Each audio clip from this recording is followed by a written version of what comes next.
Olá, bem-vindo à sua 15ª aula de programação em Python.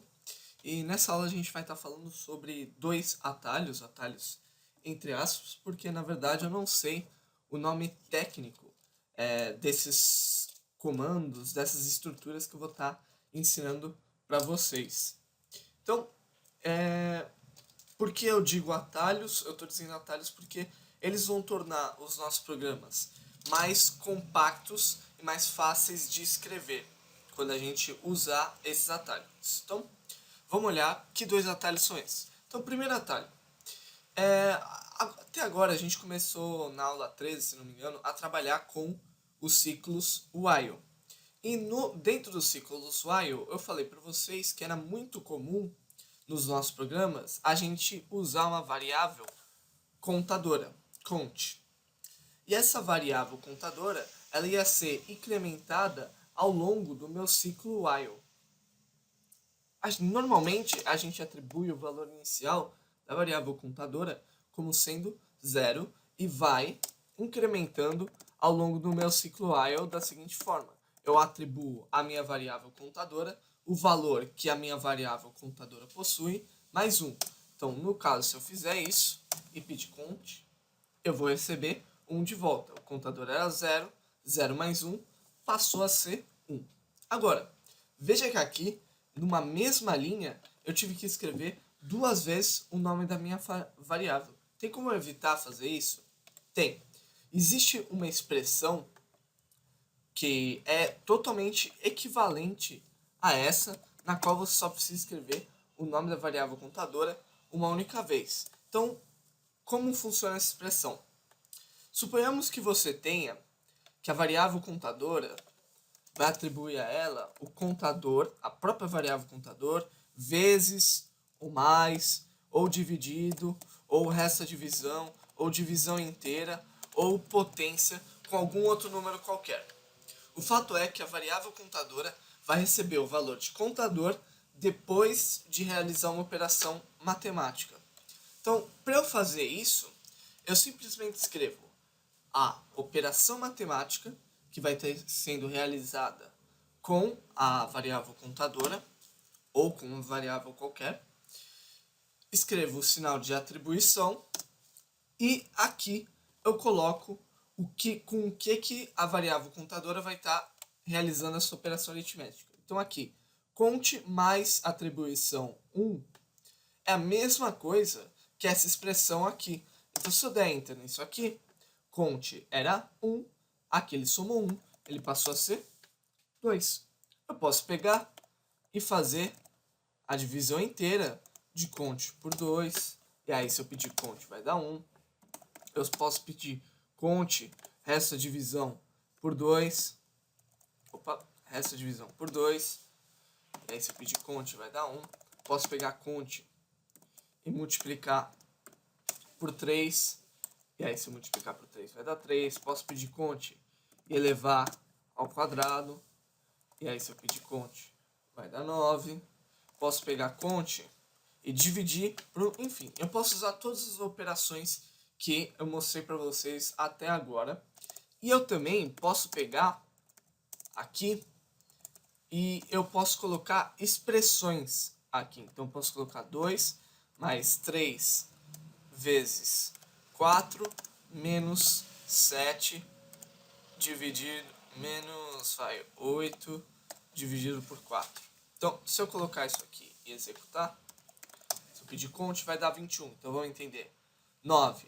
Aqui tem 2 mais 12 dá 14, menos 8 dividido por 4 vai dar 2, 14 menos 2 é 12, aí eu estou somando tudo isso aqui com 9, 12 mais 9 dá 21. Então eu posso colocar aqui expressões matemáticas para somar, usar potência, multiplicar, resto de divisão inteira, qualquer operação para minha variável contadora. Então, vamos fazer um exercício para entender um pouco como isso funciona. Então, aqui eu tenho um exercício para a gente trabalhar um pouco a nossa mente e também para fixar o conceito que a gente olhou agora. Então, Dizemos que o número natural é triangular se ele é produto de três números naturais consecutivos. Exemplo, 120 é triangular, pois 4 vezes 5 vezes 6 é igual a 120.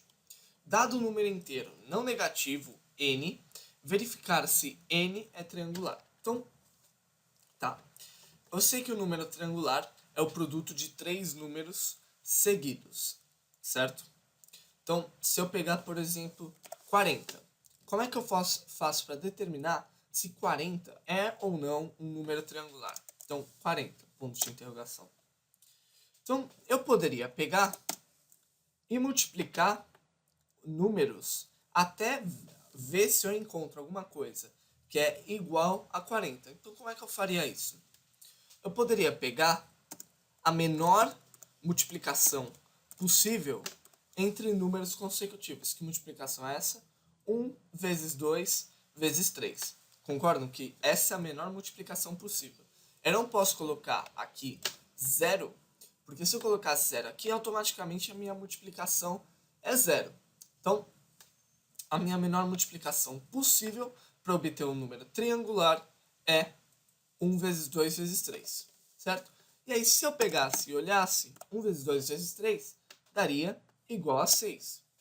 Ainda é diferente de 40. Só que eu não testei todas as minhas possibilidades para chegar no 40. Até agora eu só testei uma. Então, o que eu faria? Testaria para a possibilidade seguinte. 2 vezes 3 vezes 4. E aí isso daria 12 vezes 2, 24. Bom, vamos tentar o próximo. 3 vezes 4 vezes 5. 3 vezes 4 é 12, vezes 5 dá 60. Então veja aqui quando eu peguei 3 vezes 4 vezes 5, eu já passei de 40, certo? Então aqui eu já sei que como eu cheguei aqui, eu não preciso mais verificar, porque qualquer multiplicação de três números consecutivos vai dar maior que 40. E as multiplicações que foram anteriores ao 40 já não deram o 40. Agora vamos olhar a mesma coisa, só que para o 120. Como é que eu faria para ter certeza que 120 é triangular? Então pegaria e faria essas mesmas multiplicações aqui. E ia testando. Aí quando eu chegasse na prova, na próxima, 3 vezes 5, 4 vezes 5, vezes 6. Eu chegaria aqui, 4 vezes 5 é 20, vezes 6, 120. E aqui eu poderia parar de testar, porque, poxa, achei que 120, que isso aqui deu igual a 120. Então, os meus dois motivos de parar de verificar se o produto dá ou não um número é, primeiro, se ele for maior do que o número ou se ele for igual ao número. Então, você já deve ter visto, já deve ter percebido, se ligado, que a gente vai precisar trabalhar com o ciclo while. E que a condição do meu ciclo while é que o produto dos três números consecutivos, então eu vou colocar aqui 1, 2 e 3, só para entender que são nossos três números consecutivos, tem que ser menor que o número que eu vou estar olhando. Certo? Por que tem que ser menor? Porque não é menor igual? Não é menor igual porque quando for igual, eu tenho que parar o meu loop. Não é maior porque quando for maior, eu tenho que parar meu loop. Então, essa é a minha condição. Agora, primeira coisa, a gente precisa pedir para o usuário digitar um número. Digite um número. E a gente vai atribuir esse número à minha variável 1. Agora, eu posso criar três variáveis i, j e k que vão receber 1, 2 e 3. Por que essas três variáveis? Por que criar três variáveis? Porque essas três variáveis vão ser aquelas que eu vou estar incrementando ao longo dos meus testes e que eu vou multiplicar para ver se dá o meu número. E eu atribuo a elas 1, 2 e 3 porque essa é a menor multiplicação possível. Então aqui eu substituo 1, 2 e 3 por i, j e k, certo? Então aqui eu tenho que incrementar i por 1, j por 1 e k por 1. E aí ele vai testando. Então no caso do 40, 1 vezes 2 vezes 3 é menor que 1? É, 6 é menor que 40. Ele vai somar 1 a todos. 2 vezes 3 vezes 4 é menor que 40? É, vai somar 1 a todos. 3 vezes 4 vezes 5 é menor que 40? Não. Então já não vai entrar. Então aqui, se I vezes J vezes K for diferente de num, então veja aqui, quando eu sair desse ciclo while para o 40, eu vou ter que I vezes J vezes K vai ser 60. Então eu vou ter que I vezes J vezes K vai ser diferente do num. Então se isso for verdade, a gente deve imprimir N, num não é triangular. Agora, se a gente tivesse com o 120, por outro lado, né? Se tiver com o 120, e se isso aqui for realmente igual a 120, a gente vai poder sair aqui e imprimir é triangular. Então, só pra gente colocar aqui, eu acho que fica melhor a gente escrever ele é triangular, se ele for igual, e caso ele não seja igual, obrigatoriamente ele não é triangular. Pode ser maior, pode ser menor, pode ser o que for. Eu vou salvar isso aqui. E aqui, salvando isso aqui, vamos ver se isso funciona. Pô, acabei de salvar. Ok. 120. 120 é triangular. Vamos lá. 6. 6 é triangular. Vamos pegar o meu 40. 40 não é triangular. Então veja que ele está funcionando corretamente. Aqui só um detalhe. Eu usei 3 variáveis, mas não necessariamente você deveria usar 3 variáveis. Aqui você só precisaria usar uma, que é a variável i. E aí o que você faria? Incrementaria i em 1. Em vez de escrever aqui um j, eu escreveria i mais 1. E aqui, em vez de escrever k, eu escreveria i mais 2. Porque são números consecutivos, afinal. E aqui eu posso colocar essa expressão equivalente. E aí meu programa ficando assim, ele também funciona corretamente. Então, aí é um exemplo de como você usa o incremento. Vê que ficou bem mais rápido escrever o meu incremento. Então, vamos agora para o nosso segundo tipo de atalho, entre aspas. Então, para a gente entender como funciona esse atalho, vamos escrever um programa. E nesse programa, a gente deve fazer o seguinte. A gente deve pegar e receber um determinado número n de pessoas. E aí, para cada pessoa, a gente vai pegar o dia de nascimento dela, ou seja, o dia, o mês, o ano em que ela nasceu, e vai pegar uma idade. E a partir disso, a gente vai ter que calcular a data em que a pessoa vai vai completar essa determinada idade. Então, vamos entender isso aqui. Primeiro, a gente pede o número de pessoas. Então, oh, caramba! Digite o número de pessoas. E aqui eu vou criar uma variável contadora, vou atribuir ela o valor de 0. E para cada pessoa...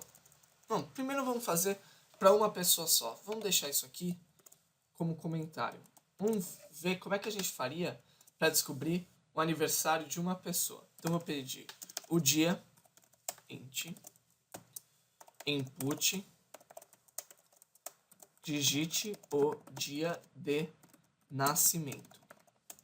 Tem que pedir o dia de nascimento dessa pessoa, mês. Digite o mês de nascimento. Então aqui coloco digite o mês de nascimento. Aqui eu vou pedir por último o ano.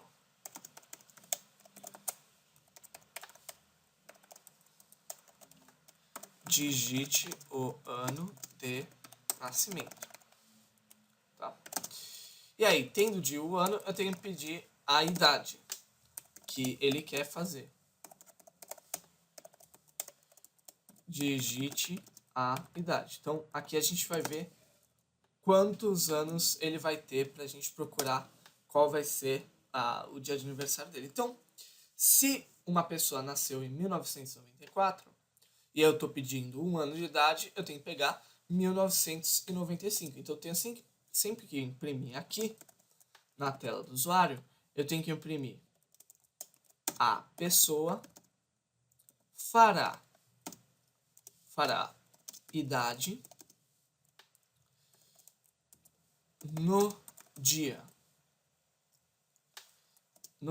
Aqui eu vou colocar o dia, vou colocar uma barra, o mês, vou colocar outra barra, o ano, mais a idade dele. Então aqui eu consigo colocar totalmente quando que ele vai quando vai ser o ano em que ele vai completar essa determinada idade. A idade eu vou colocar aqui a ser, coloquei sem querer um caps lock, a ser completada. Então, vou salvar isso aqui, vou executar. Digite o dia do nascimento. Vamos supor que eu nasci no dia 23/12 de 1995. E eu quero saber quando é que eu vou fazer 20 anos. Então, eu vou fazer 20 anos no dia 23/12/1995. Mais 20 eu vou fazer em 2015. Então aqui ele vai aparecer. A pessoa fará 20 no dia 23/12 de 2015. Certo. Aqui fará idade anos no dia blá blá blá blá blá blá blá blá. Então, beleza, isso é para uma pessoa. Agora, perceba que quando eu fui escrever o meu print, eu tive que ficar parando várias vezes para colocar uma vírgula, aí outra traço, colocar uma vírgula, aí outra traço, por causa do número de variáveis que eu tenho aqui. E aí foi um pouco mais trabalhoso escrever esse print, porque ele tem muitas variáveis a serem colocadas no meio dele. E uma outra coisa é que o print ele não saiu exatamente do jeito que eu gostaria. Não seria melhor se aqui não tivesse esse espaço entre os números, tivesse tudo grudadinho como se fosse uma data de verdade? Então, como é que eu faço para corrigir esse problema? O primeiro, de eu ter que dar muito trabalho para eu ficar escrevendo, e o segundo, para eu não colocar esse espaço automático que ele coloca quando eu coloco uma variável entre vírgulas. Então, dentro do print, e dentro das palavras que a gente coloca entre aspas, existe um sinal que ele é especial. Por que esse sinal é especial? Porque a partir dele, a gente vai buscar uma variável para colocar numa determinada posição. Então, o que eu estou tentando falar? Então, ó, eu quero imprimir a pessoa ela fará, sei lá, N de idade, anos, no dia D, barra, mês, barra, ano. Então eu queria colocar isso. Queria colocar nesse formato aqui. Né? Como é que... E aí eu atribuiria para cada uma dessas variáveis idade, dia, mês e ano mais idade. Então eu queria fazer isso aqui. Poder colocar nesse formato aqui, e aí só no final eu preciso escrever o nome das minhas variáveis. E aí ele buscaria aqui e jogaria para cada um deles as variáveis equivalentes. Como é que eu faço isso? O operador especial do qual a gente está falando para fazer isso é o operador porcento. Então, porcento não é o operador de módulo. No caso de eu ter aqui 1% no meio de uma expressão aritmética, sim, é o valor de módulo. No caso dele estar dentro das aspas, ele é um operador especial para formatar frases. Então, o que esse operador especial faz? Do lado desse operador especial, a gente coloca um sinal específico, dependendo da variável. E aí, quando a gente coloca esse sinal específico, eu estou dizendo que no lugar desse %i, eu vou colocar o valor de uma variável, certo? Ou desse %f, %d, %s. Então, no lugar desse porcento alguma coisa aqui, eu vou colocar uma variável. E aí, o que ele vai fazer? Ele vai chegar e vai estar lendo assim, da esquerda para a direita. A pessoa fala, pô, aqui vai ter uma variável, aqui vai ter outra, aqui vai ter outra, aqui vai ter outra. E aí, aqui no final, ele vai buscar essas variáveis para jogar nas posições equivalentes. Então, aqui eu devo colocar 1%. E se eu tiver várias variáveis, eu coloco aqui um parênteses. Então, aqui quando eu coloquei esse porcento, ele está falando, ó, esse porcento que você colocou aqui, você deve buscar essas variáveis aqui, uma a uma, para jogar aqui. Então, aqui eu também colocaria porcento i, porcento i, porcento i. Aí, se eu salvar e executar isso aqui, vou colocar a mesma entrada do anterior. E veja que aparece nos dois a mesma coisa, só que aqui aparece tudo certinho. E a outra vantagem foi que foi mais fácil escrever meu print, porque eu não tive que ficar colocando vírgulas, abre aspas, vírgula, vírgula, abre aspas, fecha aspas. Enfim, eu escrevi mais rapidamente e eu escrevi num formato mais adequado para o que eu queria colocar. Então, beleza. Esse é o atalho que a gente vai usar. Agora, como é que eu sei o que eu devo colocar aqui? Se eu colocasse aqui, em vez de i, colocasse um z, por exemplo, ele funcionaria? Vamos ver. 23, caramba. 23, 12, 995, 20, e aí ele dá um erro. Pô, por que ele deu um erro? Aparece aqui, value error, unsupported format character. Então, formato do caractere não é suportado, não pode ser utilizado, vamos dizer assim. Então, o que acontece?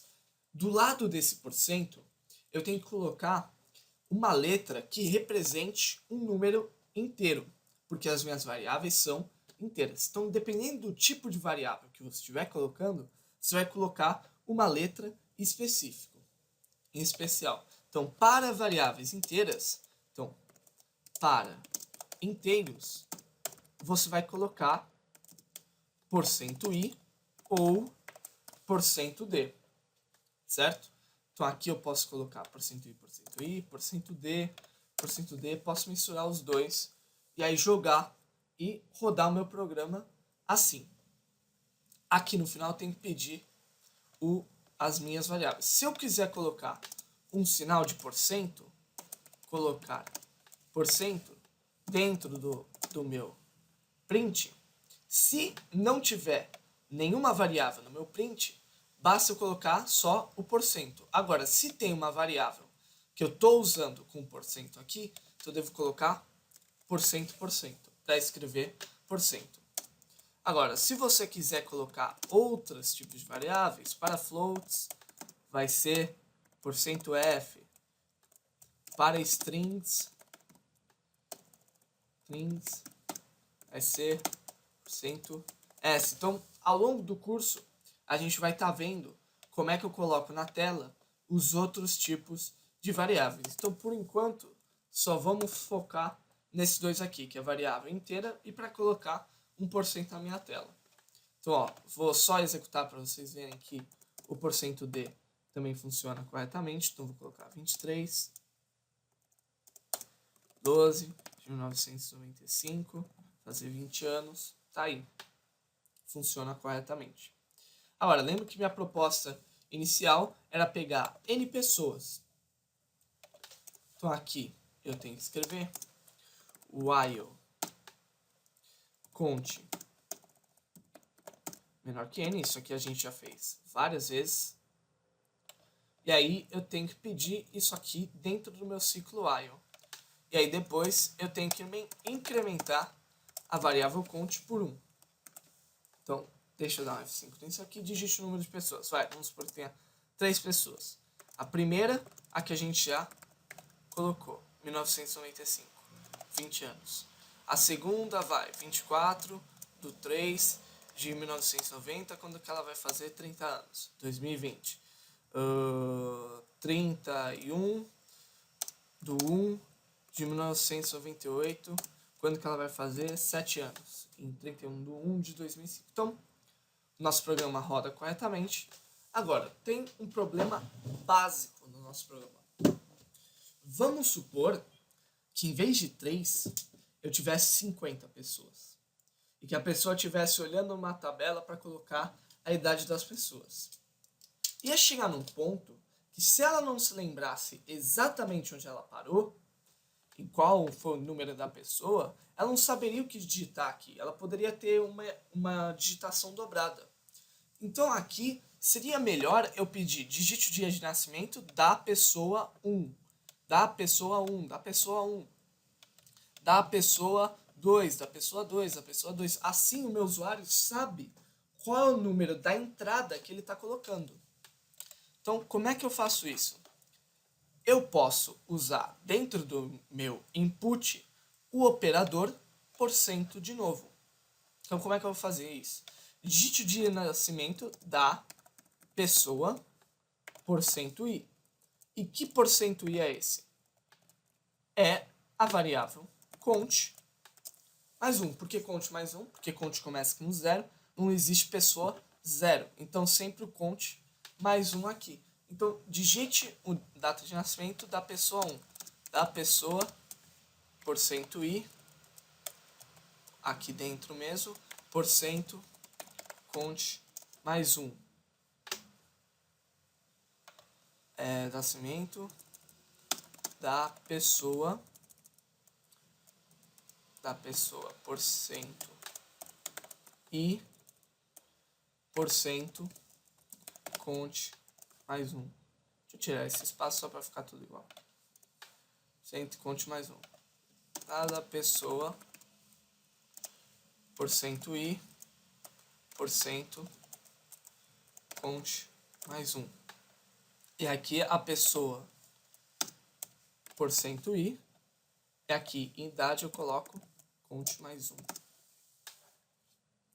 Se eu salvar isso aqui e executar, digite o número de pessoas, 3. Às vezes eu não sei o que o Python escreve aqui. 3. Digite o nascimento da pessoa 1. A pessoa 1 foi 23 de 12 de 1995 e ela fez 20 anos. Da pessoa 2 é 24 de 3 de 1990, quando ela fez 30 anos. E da pessoa 3, 31 de 1 de 1998, e ela fez 7 anos. Então, assim fica mais fácil do meu usuário saber qual é o número da entrada que ele está colocando. E assim fica melhor para ele escrever no nosso programa. O nosso programa fica mais adequado para o usuário quando eu coloco nesse formato. Então veja aqui, eu posso usar dentro do print e dentro do input para facilitar, para ficar mais bonito a saída e para facilitar para o meu usuário. E eu vou estar usando, normalmente eu vou estar usando desse input dentro de ciclos de repetição, eu vou estar pedindo esse %i. Então, beleza, esses foram os nossos 2 programinhas de aula. Você tem 2 exercícios para casa. Então, esse é o primeiro de exercício. Dizemos que o inteiro positivo n é perfeito se for igual à soma de seus divisores positivos diferentes de n. Exemplo, 6 é perfeito, pois 1 mais 2 mais 3 é igual a 6. Então, dado um inteiro positivo, vai ficar se n é perfeito. Então, é mais ou menos parecido com o triangular, só que em vez de ser multiplicação, agora eu tenho uma soma de 3 números consecutivos, de 3 números, e não são 3 números qualquer, são os números que são divisores de um determinado número. E o outro exercício que tem para fazer, dado uma n e uma sequência de n números inteiros, determinar a soma dos números pares. E aqui você tem que colocar dentro do input qual que é o número n que ele está digitando da sua sequência. É o primeiro número, é o segundo número, é o terceiro número, para facilitar a digitação do usuário. Então, essa foi a aula de hoje. Ficou um pouco comprida, mas só para falar de 2 atalhos, mas são 2 atalhos que vai facilitar a sua programação. Então, espero vocês na próxima aula.